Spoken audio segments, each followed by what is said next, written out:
Hello friends, my name is A.K. Tyagi and I welcome all of you to my YouTube channel ASNN Institute of English Language। दोस्तों एक बार फिर से आपका स्वागत करता हूँ अपने कंजंक्शन वीडियो नंबर सेकंड जो आपका सेकंड पार्ट है उसमें। और पिछले पार्ट में हमने थोड़ा सा मैं आपको रैपिडली बताऊंगा कि पिछले पार्ट्स में हमने कंजंक्शंस के बारे में सीखा था कि what is the definition of conjunction और कंजंक्शन में कोऑर्डिनेटिंग एंड सबऑर्डिनेटिंग। उसके अलावा apart from that I gave you the parts of that coordinating के मैंने आपको पार्ट्स दिए थे। लेकिन इसी बीच में मुझे एक और रिक्वेस्ट मिली किसी स्टूडेंट्स की, her name is Chitra and she requested me to make a video on coordinating conjunctions कि इनको कैसे यूज करते हैं। तो आज I am going to teach you how to use the coordinating conjunctions. तो इसके एग्जांपल्स के साथ मैं आपको सिखाने वाला हूँ। तो this is the part number second और उसके बाद हमारा पार्ट नंबर थर्ड भी आने वाला है। तो जैसा कि मैंने बोला था पिछली वीडियो में कि अगर आपको कंजंक्शंस की सारी नॉलेज चाहिए यानी बेसिक से लेकर अप टू एडवांस तक, तो आपको सारे के सारे पार्ट्स देखने होंगे दोस्तों। यानी पार्ट नंबर फर्स्ट जो कि आप देख चुके हैं, पार्ट नंबर सेकंड जो ये अभी आपके सामने है, और पार्ट नंबर थर्ड जिसमें हम सबऑर्डिनेटिंग कंजंक्शंस को भी बहुत अच्छे से एक्सप्लेन करेंगे। तो दोस्तों आज की वीडियो में without wasting the time let's get started. तो जैसा कि आप स्क्रीन पर देख पा रहे हैं coordinating conjunctions, as I told you in the previous video there are 4 types of coordinating conjunctions. तो ये मैं आपको पिछली वीडियो में बता चुका कि कोऑर्डिनेटिंग कंजंक्शंस एक्चुअली 4 तरह के होते हैं, जिसमें नंबर 1 दैट कॉम्युलेटिव कंजंक्शन जो कि एक संयोजक की तरह काम करता है। और मैंने पिछली बार भी आपको बताया था कि cumulative conjunction merely adds one statement to another. तो यहाँ पर मैं सिंपली आपको समझा रहा हूँ क्योंकि पिछली बार मैंने बताया था कि एक वर्ड को दूसरे वर्ड से, एक फ्रेज को दूसरे फ्रेज से या एक क्लोज को दूसरे क्लोज से जोड़ने का काम ये करता है। And it is the part of like जैसे कोऑर्डिनेटिंग कंजंक्शन का हिस्सा होता है कॉम्युलेटिव कंजंक्शन के रूप में। तो जहां पर भी ये कंपाउंड सेंटेंस में आता है दोस्तों, वहां पर ये कोऑर्डिनेट क्लोज को क्रिएट करता है, कंस्ट्रक्ट करता है। ये मैंने पिछली वीडियो में भी आपको बहुत अच्छे से एक्सप्लेन करके बताया था। तो अभी हम आते हैं डायरेक्टली इसके एग्जांपल्स पर। जैसे आप देख पा रहे हैं स्क्रीन पर and as well as both, उसके साथ एंड, नॉट ओनली, उसके साथ बट ऑल्सो का यूज करते हैं हम, एंड एज वेल का यूज करते हैं। तो जैसे एग्जांपल्स आप देखिए, I went there and met him. तो यहाँ पर मैंने पैरेंथेसिस में अगर आप देख पा रहे हैं तो एक आई को यानी अपने जो प्रोनाउन मैंने अपने लिए आई को यूज किया उसका एक रिपीटेशन हुआ है यहाँ पर, तो उसको हम ओमिट कर देते हैं because it is considered to be the best way to use. हम इसको नहीं दिखाते लेकिन ये होता है। तो मैंने यहाँ पर ब्रैकेट में लिखा है आई।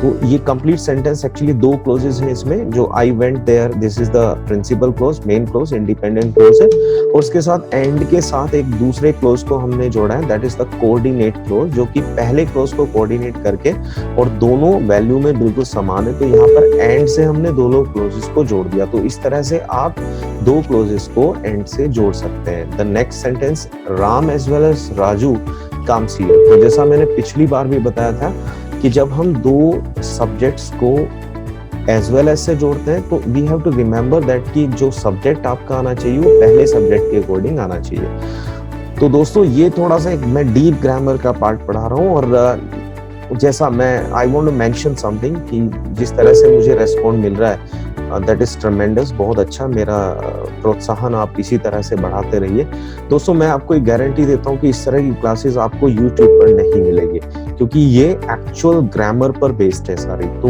बहुत सारी वीडियोस आपको मिल जाएंगी जिसमें आपको टिप्स देते हैं या फिर बहुत शॉर्ट कॉन्सेप्ट में समझाते हैं, लेकिन यहाँ बहुत ही डीपली आपको पढ़ाया जा रहा है, वो भी फ्रॉम स्क्रैच लेवल से, यानी बिल्कुल बेसिक से हम बता रहे हैं। तो नेक्स्ट अभी सेंटेंस हम देखते हैं। तो एज वेल एज का मतलब भी यानी ये कॉम्युलेटिव कंजंक्शन की श्रेणी में आते हैं, तो उसके साथ यानी राम और राजू यहाँ पर आते हैं। He studies as well as work somewhere part time.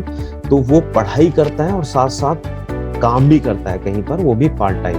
तो यहाँ पर हमने, अगर आप ध्यान से देखें स्क्रीन पर, just look at the screen, have a look. तो यहाँ पर देखिए स्टडीज और वर्क्स को हमने यानी 2 एक्शन को एज वेल एज से जोड़ा है।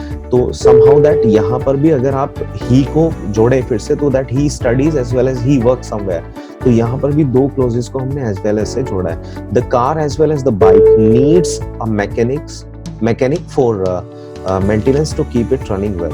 तो यहाँ पर कार और बाइक जो भी होती है हमारी, उनको मैकेनिक की जरूरत होती है मेंटेनेंस की, ताकि वो अच्छे से चलती रहे, काम करती रहे। ही इज बोथ। अभी हम नेक्स्ट एग्जांपल लेते हैं बोथ एंड का। ही is both a singer and a dancer. तो वो दोनों है, यानी वो सिंगर भी है और डांसर भी है। She is not, next sentence देखिए आप, she is not only a singer but also a dancer. तो वो न केवल एक सिंगर है बल्कि एक डांसर भी है। तो कॉम्युलेटिव कंजंक्शन की सीरीज में हम इसका भी यूज कर सकते हैं। तो मेरा स्पष्ट रूप से कहने का तात्पर्य यहाँ पर यह है कि आप इनमें से किसी भी, यानी any of conjunctions can be used. तो कॉम्युलेटिव कंजंक्शंस में जितने भी कंजंक्शंस आपको दिख रहे हैं, चाहे वो एंड हो एज वेल एज हो, तो मेरा कहने का स्पष्ट मतलब ये है कि आप किसी भी क्लोज, किसी भी कंजंक्शन से कोई भी सेंटेंस क्रिएट कर सकते हैं। यानी इन सभी का काम संयोजन का होता है।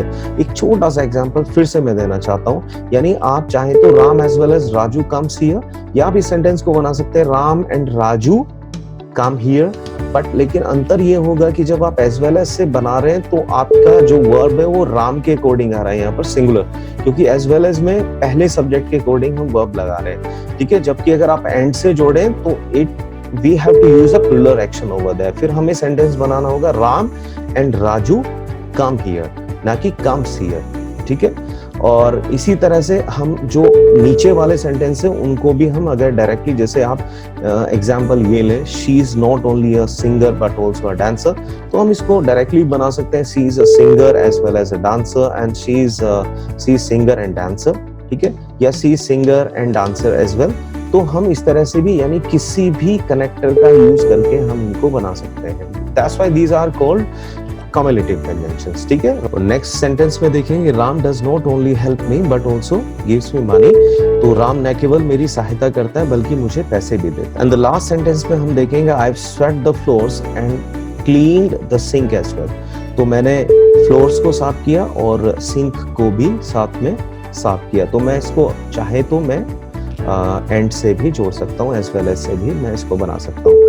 तो आई होप कि कॉम्युलेटिव कंजंक्शंस आपको क्लियर हुए हैं। तो अब हम बात करते हैं ऑल्टरनेटिव कंजंक्शंस की। तो ऑल्टरनेटिव कंजंक्शन, जैसा कि नाम से ही आपको पता चल रहा है, यानी ये एक ऑप्शन क्रिएट करता है। तो the conjunction that present the two alternatives sometimes indicating a choice between them is called a alternative conjunctions. Examples are either or या either or, neither nor या neither nor, nor or else otherwise। तो इस तरह के alternative conjunctions हम coordinating का ही part बनाकर use करते हैं। जैसे एग्जाम्पल लेंगे, either राम और Raju has broken this table। तो यहाँ पर सेंटेंस को ध्यान से आप देखें, तो either राम और Raju has broken this table.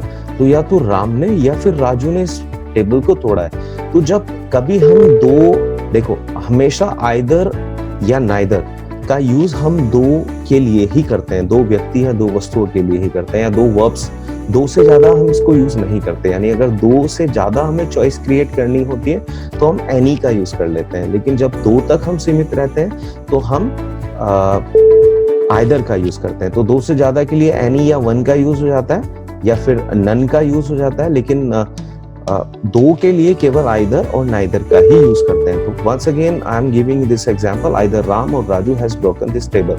तो यहाँ पर अगर आप सेंटेंस में ध्यान दें तो राजू के बाद हमने हैज का यूज किया है, यानी यहाँ पर हमने हैव का यूज नहीं किया है। तो you have to understand one more thing over here कि अगर हम आइदर और या फिर नाइदर नोर से दो सब्जेक्ट्स को जोड़ते हैं तो और या नोर के बाद आने वाला जो भी आपका सब्जेक्ट होता है उसके अकॉर्डिंग हम क्रिया को यूज करते हैं। Once again I am going to repeat that कि आइदर और या नाइदर नोर से जब दो सब्जेक्ट आपस में जुड़े होते हैं तो और या नोर के बाद आने वाले सब्जेक्ट के अकॉर्डिंग ही हम वर्ब को यूज करते हैं। तो one more time here that either Ram, Raju has broken this table. Next sentence, I can either stay here or do this work.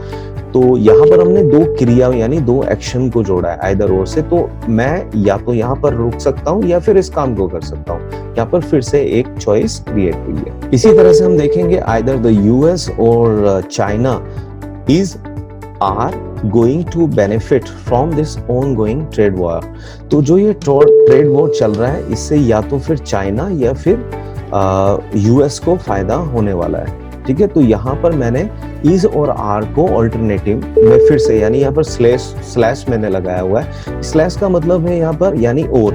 तो अगर हम बात करें किसी भी कंट्री के साथ जो हम क्रिया लगाते हैं तो वो सिंगुलर लगाते हैं, लेकिन आजकल अगर हम आधुनिक इंग्लिश की बात करें, मॉडर्न इंग्लिश की बात करें, तो आजकल किसी भी कंट्री को प्लूरल कंसीडर किया जाता है। तो यहाँ पर either you can use is और आर, दोनों ही करेक्ट होते हैं। तो यहाँ पर चाइना के अकॉर्डिंग हमने इज और आर दोनों को ही रखा हुआ है। तो ये सेंटेंस आपको क्लियर है। शी हेट्स आइदर हिम और हिज ब्रदर। तो वो नफरत करती है या तो उसे या उसके भाई को। यहाँ पर हमने दो ऑब्जेक्ट्स को आइदर और से जोड़ा है। इसी तरह आइदर और का जो नेगेटिव होता है वो नाइदर नोर होता है। अच्छा, एक चीज और विशेष आपको ध्यान रखनी है कि नाइदर नोर का जहां पर आप यूज करते हैं उन सेंटेंसेस को हम नेगेटिव नहीं बनाते, यानी उसमें एडिशनली हमें नो, नेवर, नॉट का यूज नहीं करना होता है। जैसे example, they neither go by bus nor would hire a taxi to visit the park. तो वो ना तो बस से जाते हैं और ना ही वो टैक्सी हायर करेंगे पार्क में विजिट करने के लिए। Neither he will win the match NOR will she let him do so. तो ना तो वो मैच जीतेंगे और ना ही वो उन्हें ऐसा करने देगी। तो ये देखिए आप एग्जाम्पल। उसके अलावा हम और का एग्जाम्पल लेते हैं, डू और die. You must have heard okay several times this, आपने बहुत बार सुना होगा उसको। कम इन गो आउट, इसमें भी एक ऑप्शन है, या तो अंदर आइए या फिर बाहर जाइए। Work hard otherwise you will fail, मेहनत कर लीजिए अन्यथा आप फेल हो जाएंगे। तो यहाँ पर भी एक ऑप्शन है, या तो आप मेहनत कर लीजिए या फिर आप फेल हो जाएंगे।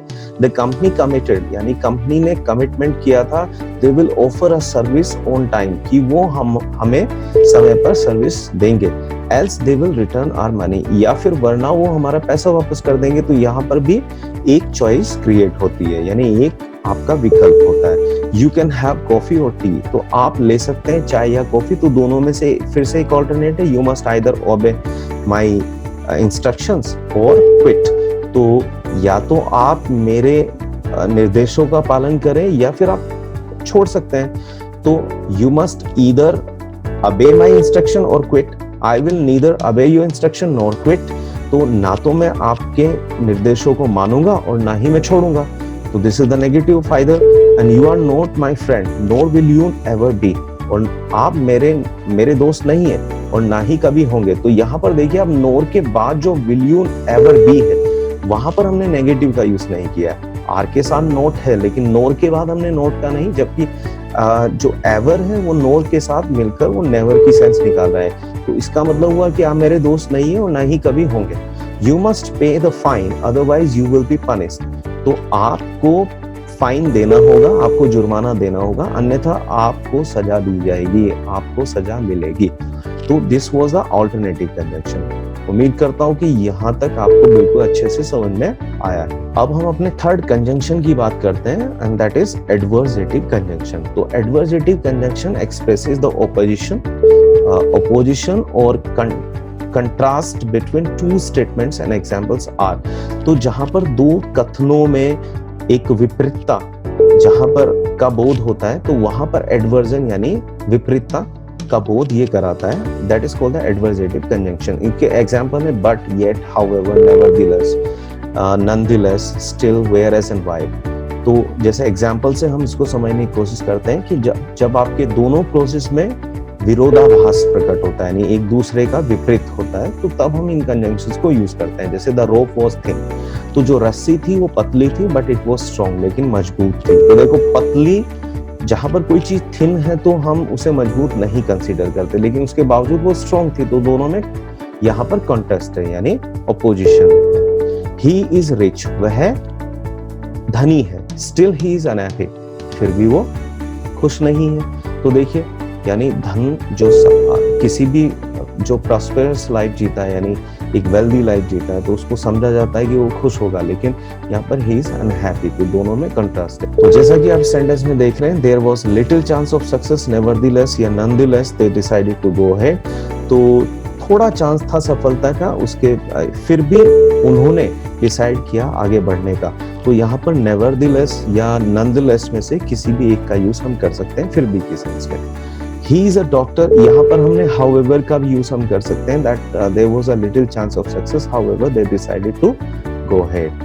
ही is a doctor whereas his brother is a piano. तो यहाँ पर देखिए आप वेयर एज एंड वाइल में से किसी भी एक का यूज कर सकते हैं। वेयर एज रादर बेटर, यहाँ पर he is a doctor whereas his brother is a piano. तो वह एक डॉक्टर है जबकि इसके विपरीत उसका भाई एक चपरासी है। Next sentence, the fifth one, he is poor, वह गरीब है, येट ही इज हैप्पी, फिर भी वह खुश है। तो गरीब होने के बावजूद भी वो खुश है, तो despite being poor he is happy. तो यहाँ पर भी विरोधाभास है, ठीक है। और अब हम बात करते हैं बिल्कुल लास्ट यानी इलेटिव कंजंक्शन की, that is the last part of coordinating conjunction. तो conjunction that express an inference are called elative conjunctions. Examples are for, so, therefore.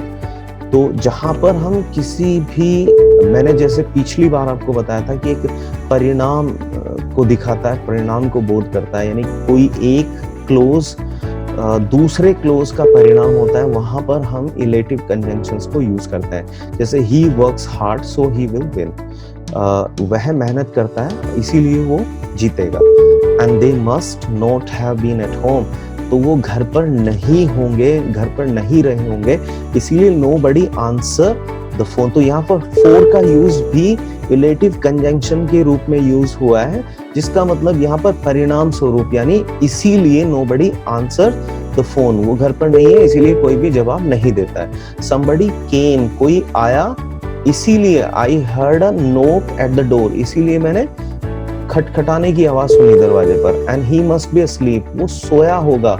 Four, इसीलिए there is no light in his room, इसीलिए उसके कमरे में प्रकाश नहीं है, light नहीं है। And he is working hard, वो मेहनत कर रहा है, कठिन परिश्रम कर रहा है। सो ही विल पास, तो वो पास होगा। This is the result okay of the first close, कि वो मेहनत कर रहा है इसीलिए वो पास होगा। एंड ही केम फर्स्ट, वो पहले आया था।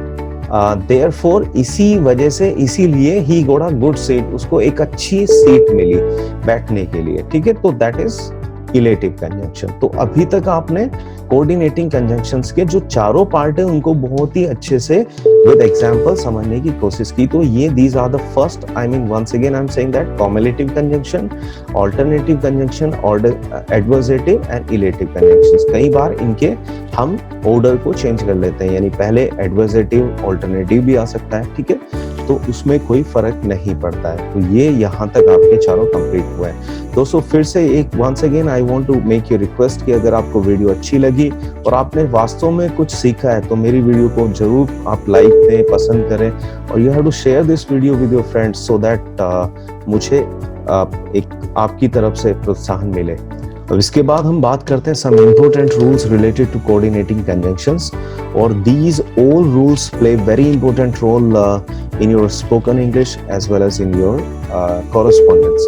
So we have to understand these all rules very minutely. तो यहाँ पर बात करते हैं रूल नंबर फर्स्ट की, जैसा कि आप स्क्रीन पर देख पा रहे हैं, subjects as well as with, along with and not to mention, accompanied by से यदि सब्जेक्ट्स को जोड़ा जाता है, यानी दो सब्जेक्ट्स को अगर हम जोड़े तो हमेशा क्रिया जो पहला सब्जेक्ट होता है उसके अनुसार आती है। जैसे कि मैंने पीछे एज वेल एज के रूल में आपको बताया था कॉम्युलेटिव कंजंक्शंस में कि एज वेल एज से अगर दो सब्जेक्ट जुड़े हो तो हमेशा क्रिया को पहले सब्जेक्ट के अकॉर्डिंग लगाते हैं। तो यहाँ पर आप देखिए Ram as well as his friend is coming, तो राम के अकॉर्डिंग हमने इसको यूज किया है। सेकेंड सेंटेंस में Ram with his friends is a criminal, तो यहाँ पर Ram with his friend is a criminal, तो यहाँ पर राम के अकॉर्डिंग हमने इसको यूज किया है।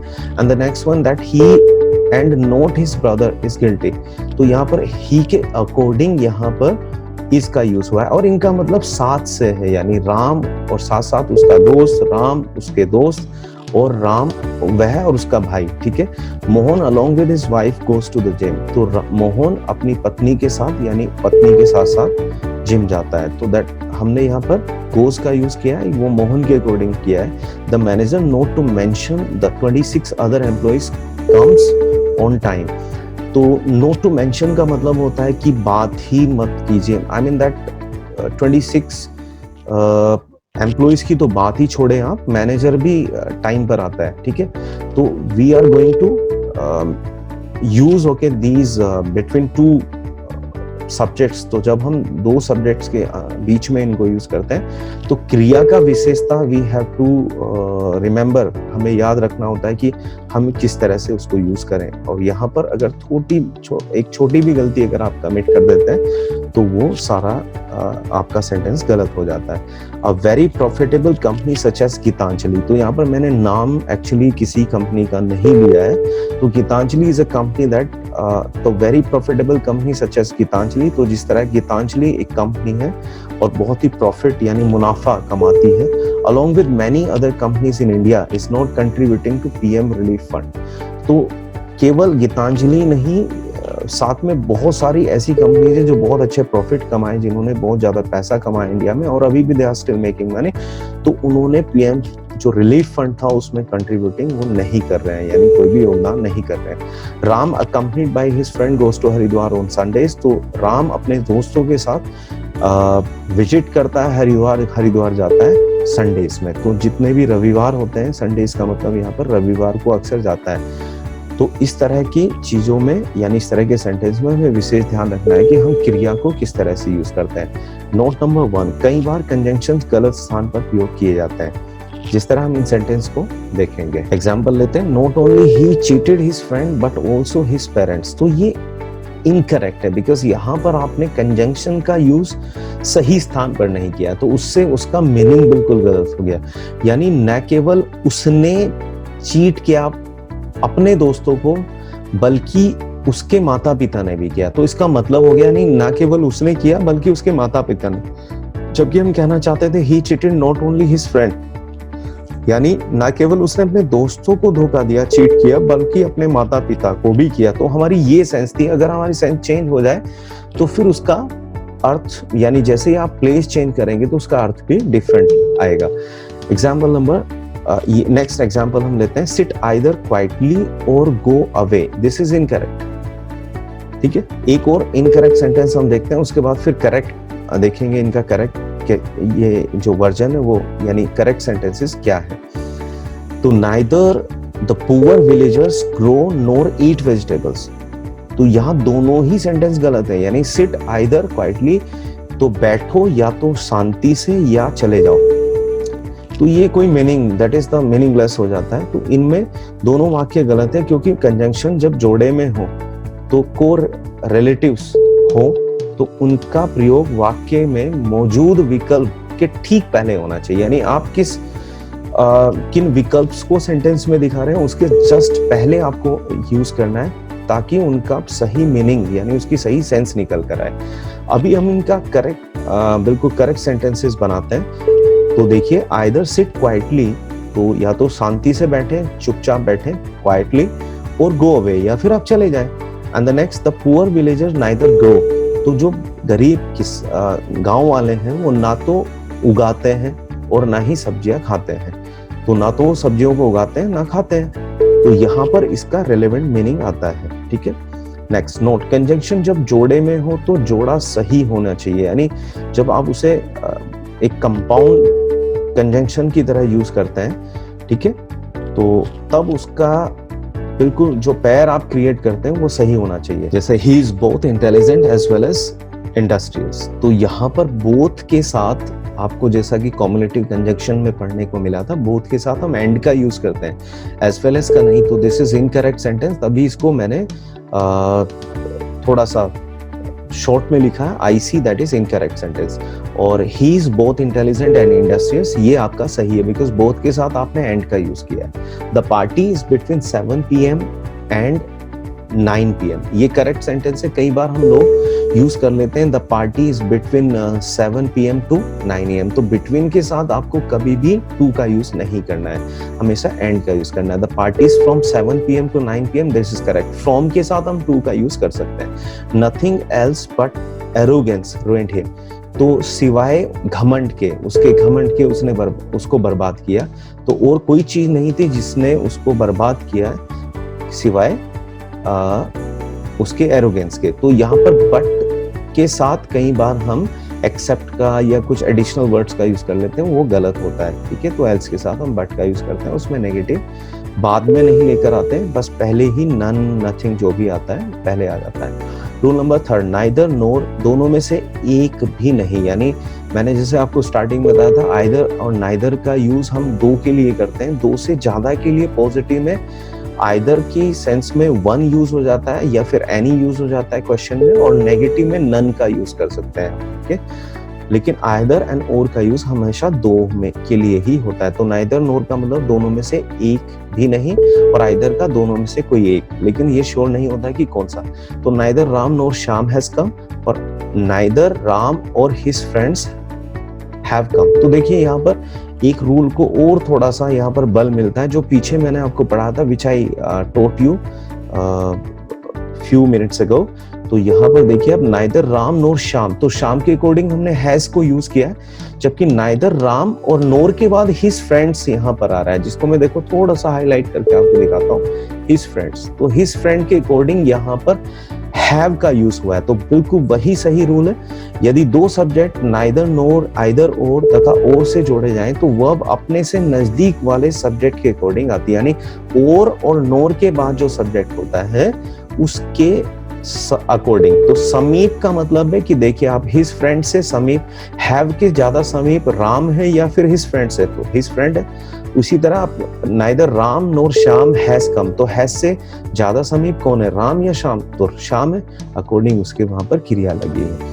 तो उम्मीद करता हूँ ये भी आपको बहुत अच्छे से समझ में आया होगा। अब हम अपने रूल नंबर 4 की बात करते हैं। नाइदर ऑफ का अर्थ है दोनों में से एक भी नहीं। अगर दो में से अधिक की बात करें तो नन ऑफ, जो कि मैंने पीछे बताया था, लेकिन फिर भी मैं इसको लिखकर एक बार आपको दे रहा हूँ। और आइदर ऑफ का मतलब है यानी दोनों में से, तो या तो फिर नाइदर या आइदर, बिकॉज हम इन दोनों का यूज प्रोनाउन और एडजेक्टिव की तरह भी कर लेते हैं। तो आइदर के बाद अगर डायरेक्ट कोई भी नाउन यूज होती है, जैसे आइदर गर्ल, ठीक है, आइदर बॉय, आइदर बुक, तो हम इसको एडजेक्टिव के रूप में यूज करते हैं। बट अगर इसके बाद आइदर ऑफ कोई भी नाउन यूज होता है, या फिर डायरेक्टली भी हम कई बार यूज कर लेते हैं, आइदर इज माई पेन, ठीक है, नाइदर इज योर्स, तो वहां पर ये प्रोनाउन की तरह भी काम करने लगता है।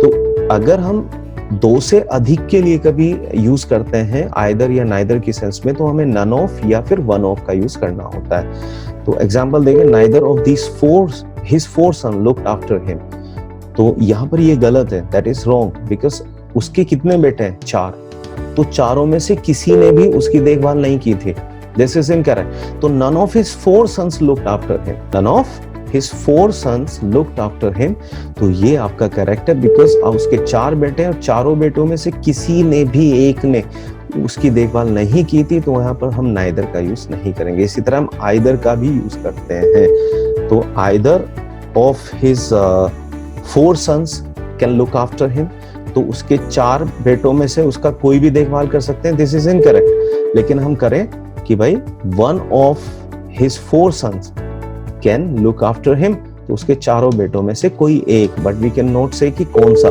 उसकी देखभाल कर सकता है। तो वन ऑफ का यूज हम 2 से ज्यादा की सेंस में करते हैं। तो दोस्तों ये था आपका कोऑर्डिनेटिंग कंजंक्शन, और उसके बारे में बहुत अच्छे से डीपली यानी 1 बाय 1 स्टेप बाय स्टेप मैंने यहाँ पर आपको समझाने की कोशिश की, और मैं आशा करता हूँ, उम्मीद करता हूँ कि आपको बहुत अच्छे से समझ में आया होगा। यदि आपको नहीं समझ में आया या फिर कहीं फिर और कंफ्यूजन है, तो या तो either you can watch this video again, या तो आप इसको एक बार फिर से रिपीट कीजिए, एक बार देखिए, या फिर आप मुझे कमेंट बॉक्स में कमेंट कीजिए जो भी आपकी प्रॉब्लम होगी, या either you can WhatsApp me, या फिर आप मुझे व्हाट्सएप भी कर सकते हैं। तो I will be answering your questions, जैसा कि मैं हमेशा आपको देता हूं। और जिस भी टॉपिक पर गाइस, ओके, जो भी टॉपिक आपको जिस पर वीडियो चाहिए, बस you can ask me to make that video, और वो वीडियो हम आपके लिए बनाएंगे। तो अभी तक के लिए बहुत बहुत धन्यवाद। जितना प्यार आपसे मिल रहा है उसके लिए मैं कृतज्ञ हूँ, और आपको हाथ जोड़कर उसके लिए नमस्कार करता हूँ। Stay blessed, thank you so much.